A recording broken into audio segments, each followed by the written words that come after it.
साफ़ ही है, क्लियर है, धूप नहीं है। मैं आई थी यहाँ पर कपड़े डालने के लिए और तो मैंने ज़बरदस्त चीज़ देखी, तो मैंने सोचा आप लोगों को भी दिखाऊं कि माशाल्लाह ये देखें, ये जो है ये सब जो हैं ये रेसबेरीज़ बनेंगी माशाल्लाह से। पूरा पौधा जो है वो भर गया है और थोड़ी थोड़ी आना भी शुरू हो गई हैं। जैसे ये अभी थोड़ी सी पूरी तरह रेड और मरून नहीं हुई है और मुझे एक दो और नज़र आई थी। देखें अंदर अंदर एक वो नज़र आ रही है और एक वो नज़र आ रही है और अगर मैं दिखाऊं तो अब काफ़ी सारी होना शुरू हो गई हैं। अब ये सारा जो है ना वो एक साथ भर जाएगा और इंशाल्लाह फुल हो जाएगा। मैं दिखाऊंगी आपको। हेलो अस्सलाम वालेकुम, कैसे हैं आप सब लोग। उम्मीद करती हूँ आप सब लोग खैरियत से होंगे और अल्लाह पाक हम सबको अपनी हिफ्ज़ व अमान में रखे, आमीन। ये पेंटिंग अगर आपको याद हो तो 2-3 ब्लॉग पहले मैंने शेयर की थी कि मैंने ये बनाई थी और ड्राई भी हो गई थी और जिस तरह खैर मैं चाह रही थी, जिस तरह का रिज़ल्ट मेरे जहन में था उस तरह नहीं था, लेकिन फिर भी बहुत माशाल्लाह प्यारी बनी थी। और ये इनकम्प्लीट थी क्योंकि इसके ऊपर मुझे करनी थी कैलीग्राफी। तो बस थोड़ी मसरूफ़ियत के बायस और टाइम नहीं मिल रहा था तो मैं कर नहीं पा रही थी। तो फिर जो है वो मैंने टाइम निकाल कर और बस ये कैलीग्राफी यहाँ पर मैंने कर ली थी।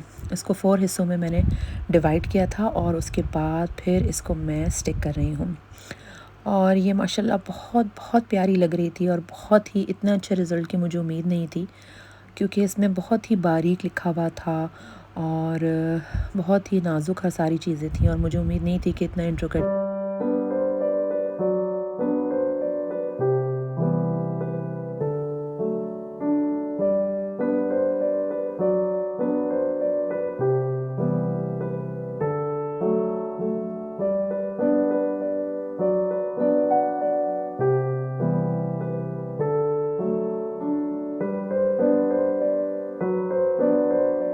आई होप आप लोगों को भी अच्छा लगा हो जिस तरह मुझे बहुत अच्छा लगा।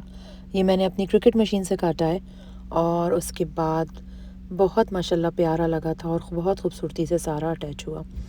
तो ये मैंने बनाई, इसमें काफ़ी टाइम लगा और उसके बाद जो है वो अगला काम ये था कि मुझे खाने बनाने थे और कल हमें जाना था टाउन। इसलिए आज का खाना और कल का खाना मैं दो साथ बना रही थी, क्योंकि फिर ज़ाहिर बात है आप कहीं निकलो टाउन वगैरह जाओ या कहीं शॉपिंग करने जाओ तो फिर आने के बाद हिम्मत नहीं होती कि आप खाना बनाओ या कुछ करो। तो इसलिए आज मैंने सोचा था कि मैं दो चीज़ें एक साथ बना लूँगी। तो यहाँ मैंने एक साथ दो पैन रखे हैं, उसमें ऑयल डाला और दोनों में साथ ही मैंने प्याज डाल दी। ये आगे वाले पैन में जो है वो कीमा आलू पक रहा है और पीछे वाले पैन में मैं चने की दाल गोश्त बना रही हूँ। प्याज मैंने रेड होने को रखी और इधर मैंने गोश्त जो है वो धो कर रख दिया, गोश्त और कीमा दोनों। उधर प्याज लाल हो रही थी, लेकिन ये आगे वाले पैन की जिसमें मुझे कीमा बनाना था उसकी प्याज ज़रा जल्दी रेड हो गई थी और तो मैंने फिर इसमें कीमा डाल दिया था। कीमा डालने के बाद उसमें मैंने 1 टेबल स्पून भर के लहसुन अदरक का पेस्ट डाला और अब मैं इसको अच्छी तरह से सौते करूँगी जब तक ये वाइट हो जाए। और अब कीमा अपना काफ़ी पानी छोड़ेगा और इसका पानी मैं अच्छी तरह से ड्राई कर लूँगी मसाला डालने से पहले। इतने यहाँ पर ये वाली प्याज भी लाल हो गई थी तो इसमें मैंने गोश्त डाल दिया और इसमें भी 1 टेबल स्पून भर के लहसुन अदरक का पेस्ट डाल दिया और इसको भी सौते करूँगी और इससे भी जो पानी रिलीज़ होगा उसको भी ड्राई कर लूँगी।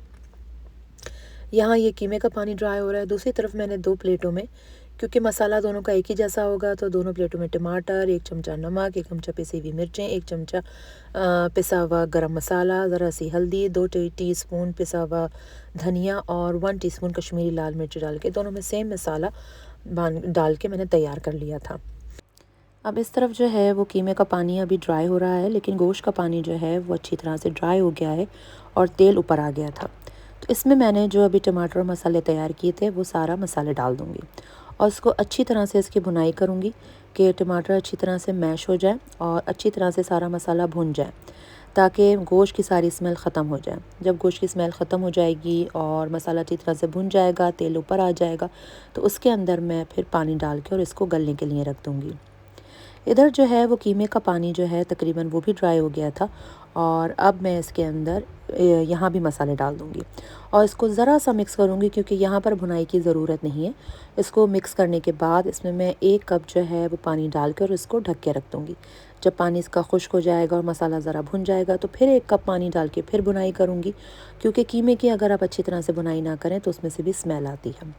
तो इस तरह भुनाई करने के बाद जब दूसरी दफ़ा वो भुन जाएगा तो फिर उसमें आलू डालूँगी। इधर मैंने चने की दाल गोश्त के लिए चने की दाल को भिगो दिया था और कीमा आलू के लिए आलू काट दिए थे और उसमें हरी मिर्चें डाल दी थी।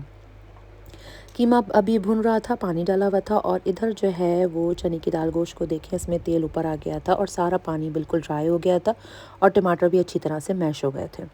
अब इसके अंदर मैं 2 कप पानी डालूँगी और इसको मीडियम आँच पे ढककर पकने के लिए छोड़ दूँगी। तो इस तरह से मेरा चने की दाल गोश्त भी तैयार हो रहा था और कीमा आलू भी। और आपको पता है कीमा आलू तो फटाफट तैयार हो जाता है। जब वो भुन जाएगा तो मैं बस उसमें आलू डालूँगी और 5 से 10 मिनट के अंदर आलू गल जाएंगे और कीमा आलू तैयार हो जाएगा। तो इतने में मैंने जो है वो रोटियां डालना शुरू कर दी थी। तो इस तरह से अगर आप एक साथ बहुत सारे काम करें तो जल्दी फ़ारिग हो जाते हैं। तो बस यहाँ मैंने जल्दी से रोटियां बनानी शुरू करी, ताकि मैं एक साथ ही सारे काम से फ़ारिग हो जाऊँ और हम जल्दी से खाना खा के फ़ारिग हो जाएं। क्योंकि अगर मैं खाने का इंतज़ार करूँगी और उसके बाद फिर रोटियां डालूँगी तो बहुत देर हो जाएगी।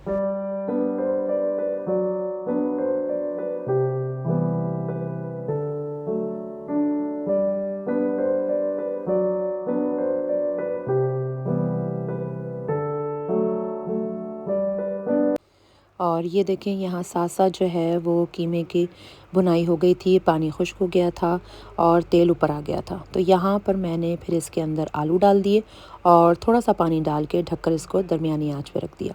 बस जितनी देर मेरी रोटियाँ तैयार हुईं और अल्हम्दुलिल्लाह उतनी देर में मेरा खाना भी तैयार हो गया था। तो यूँ मेरा फटाफट सारे काम हो गए और मैंने 2 खाने बना लिए कि कल के लिए मुझे सुकून होगा। अब जब मैं जाऊँगी तो इत्मीनान से जाऊँगी, मुझे टेंशन नहीं होगी कि घर जाकर मुझे खाने का करना है।